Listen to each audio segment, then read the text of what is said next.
Shalom, shalom, shalom. First and foremost, I'd like to give all praises, honor, glory, and worship to Yahweh, Bahashem, Yahushua, Bahashem, Kadash. Double honors to the elders and the apostles that have well and do well, overseeing the tabernacle of David. Of course, starting from Prophet Abba Bivens on down to the elders and the apostles of Great Millstone. Greetings and salutations to you, Akim, that are pushing the word in both truth and sincerity, which are the 144K that do not delay. This is your brother Yaquab out of the command of Great Millstone Atlanta Church. I'm back again, once again, with a lesson of exhortation and edification, seeking to feed the sheep and the lambs of Yahweh Shem Yahushai. All right. Before I even jump into the scriptures, let's take a look at this article. I don't want to get ahead of ourselves. All right. This is RT News. It's entitled, it says, NATO Secretary General Stoltenberg, which we know that is an Amalekite name, says alliance should seek better relations with Russia. Signals willingness to meet with Putin. Now, this is extremely powerful. It may go down as infamous, depending on whose side you're on.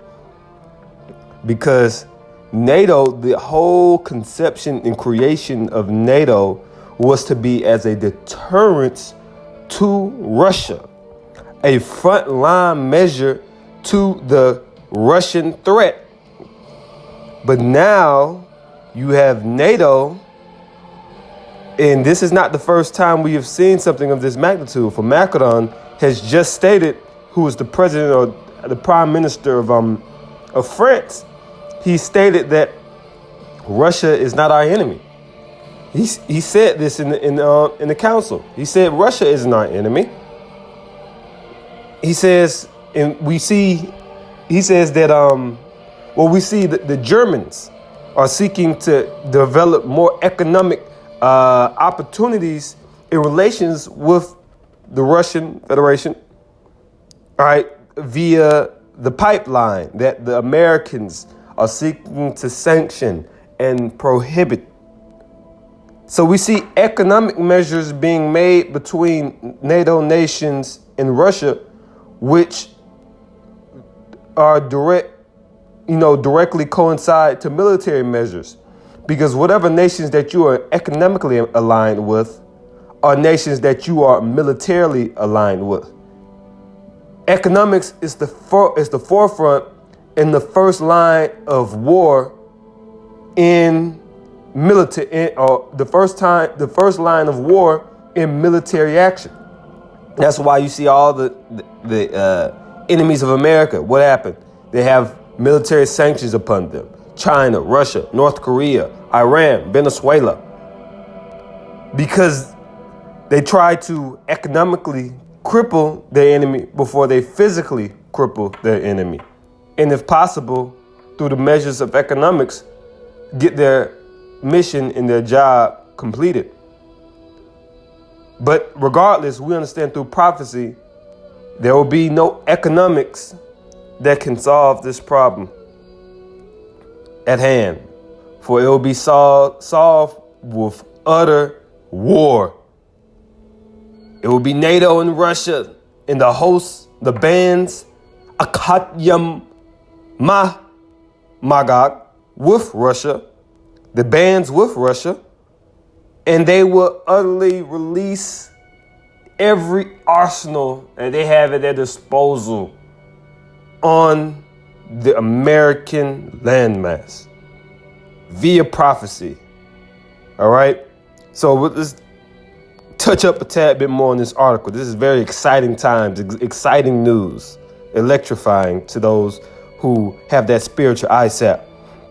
So it says NATO should pursue dialogue and stronger relations with Moscow, Secretary General Jens Stoltenberg has said, declaring that he is open to meeting with the Russian president.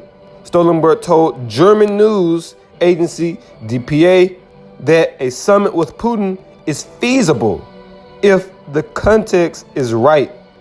He said that dialogue with Moscow was important, even though the alliance has a difficult relationship with Russia. And let's zone in on the quotations in which we've been presented. So it says, Russia is our biggest neighbor. Russia is here to stay, and we need to strive for a better relationship with Russia. So what does this mean? How does it coincide with prophecy? Well, I'm glad you asked. This is the book of Ezekiel, chapter 38, verse 3. It says, and say thus, saith the Lord Yahweh, behold, I am against thee, O God, the chief prince of Meshach and Tubal. All right. And we know God is Russia. When you understand geography, the land masses that are being described, as you see here, are land masses that of times of antiquity were, yes, inhabited by the Japhites. That's why they have these names.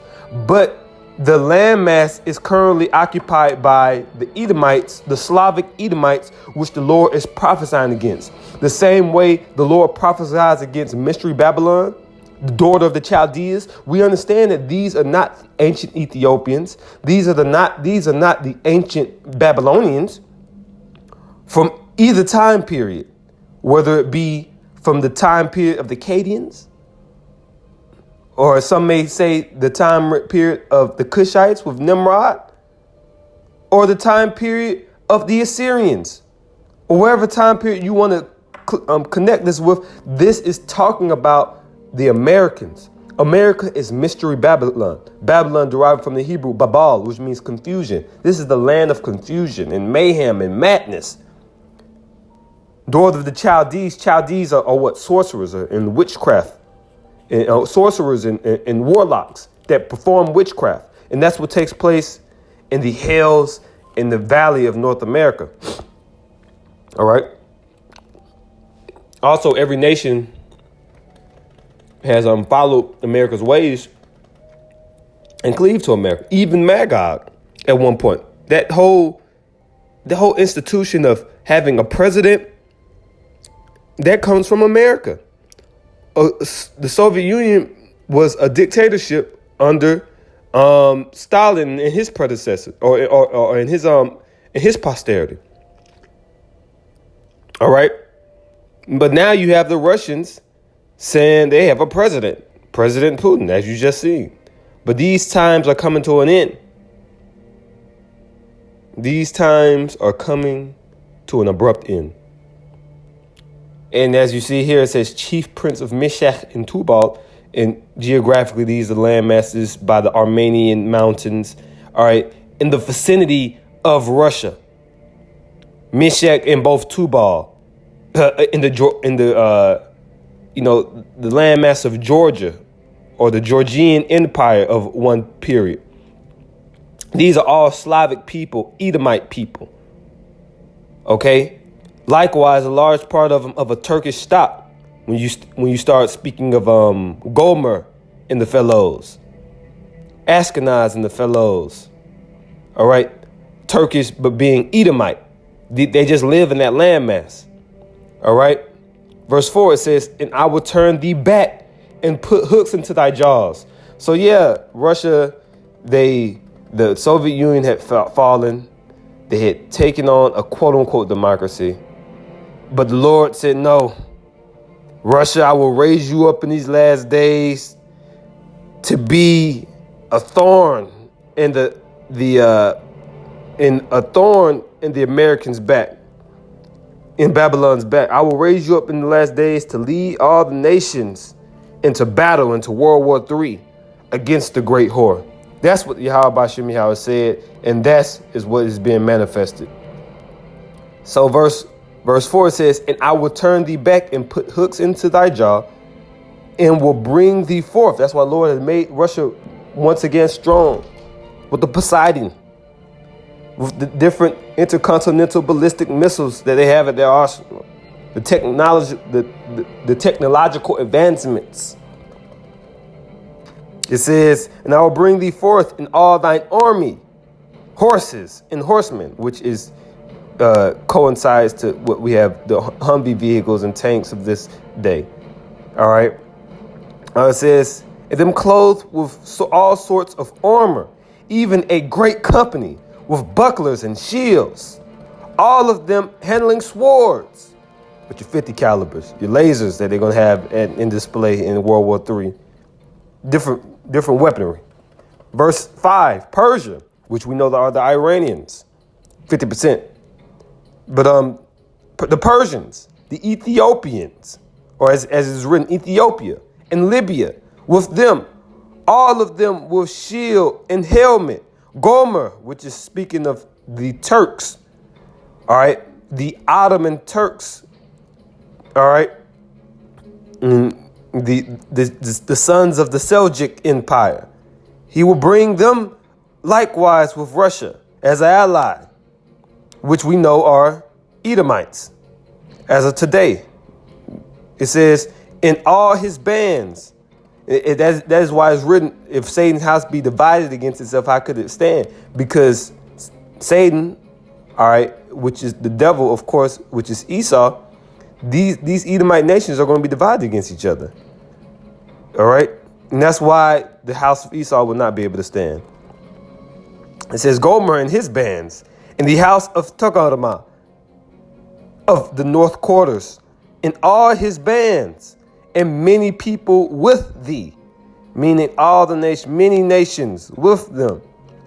It says, be thou prepared and prepare for thyself, thou and all thy company that are assembled unto thee, and be thou a guard unto them.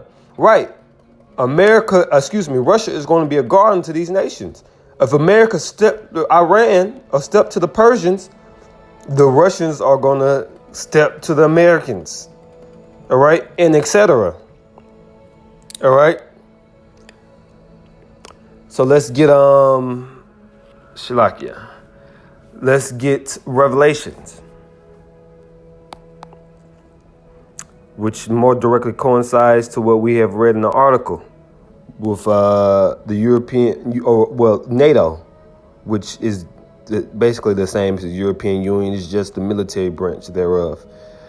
And it doesn't include America. NATO, the EU doesn't. But very soon NATO won't either. All right. So this is Revelation chapter 17. I'll start at verse 16. And it reads, let's highlight it. And it reads, it says, and the 10 horns which thou sawest, and the 10 horns represents NATO. NATO in the EU, which the original 10 nations, all right, of the EU, all right, of NATO, all right. It says, and the 10 horns which thou sawest upon the beast, these shall hate the whore. All right, and the 10 horns, as I said, are the NATO nations.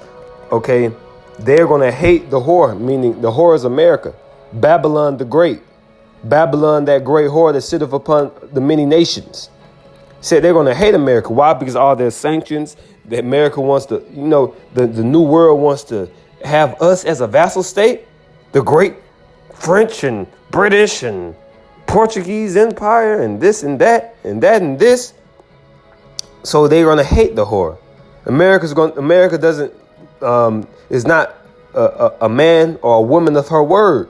America breaks her word whenever it's convenient for her. She has no honor. And the nation with no honor cannot be trusted. And so they're going to hate the whore, and shall make her desolate and naked, and shall eat her flesh and burn her with fire. And that shall be manifest through the missiles, the arsenal of Yahweh B'Shem Yahushua. When they shoot those missiles over into America, America will be made desolate in the time frame of Armageddon in these last days. Verse 17, for God hath put in their hearts, the Lord has put in their hearts. It says God hath put in their hearts to fulfill his will and to agree and give their kingdom unto the beast, until the words of the God shall be fulfilled. And we're going to get a precept for that. The king's heart is in the hand of the Lord. Let's see. Shalakia.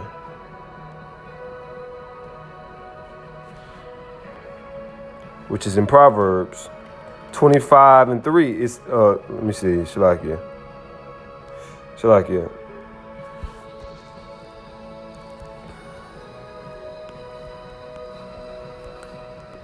Get the proper precept. There we go. Proverbs chapter 21, verse 1. It says, the king's heart is in the hand of Yahweh. So it said, the Lord is going to put it into their heart. As it is written, it said, the king's heart is in the hand of Yahweh. As the rivers of water, he turneth it whithersoever he will. All right. So the Lord's going to turn their hearts and make them do as he subscribes, as he is pleased with. All right. So let's see here. So we're gonna finish it off with Revelations, the 12th chapter.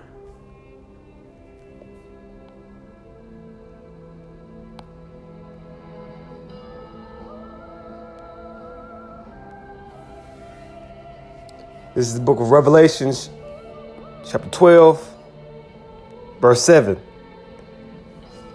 And there was war in heaven. Allah and his angels fought against the dragon. And the dragon fought and his angels. And the dragon is that old serpent, the devil, which is Esau Edom, and all of his bands, all of his Akkadium. All right? It says, and his angels fought against the dragon, because there's going to be war in the firmament. Bahashamiyam. And the technology that the Americans, that the Europeans, that the Russians have heaped together to fight against the celestial force, the celestial host, shall be put at test. And it reads, it says, and the dragon fought and his angels. I mean, all the hosts that's clinging on to Magog and clinging on to the serpent, the dragon.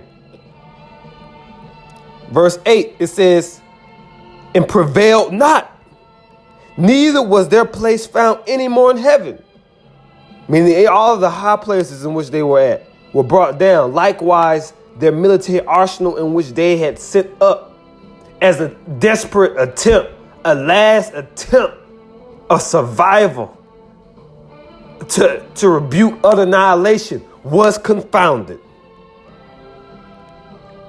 It says, and prevailed not, neither was their place found any more in heaven. And the great dragon was cast down, that old serpent called the devil, and Satan, which deceiveth the whole world. He was cast into the earth, and his angels were cast out with him.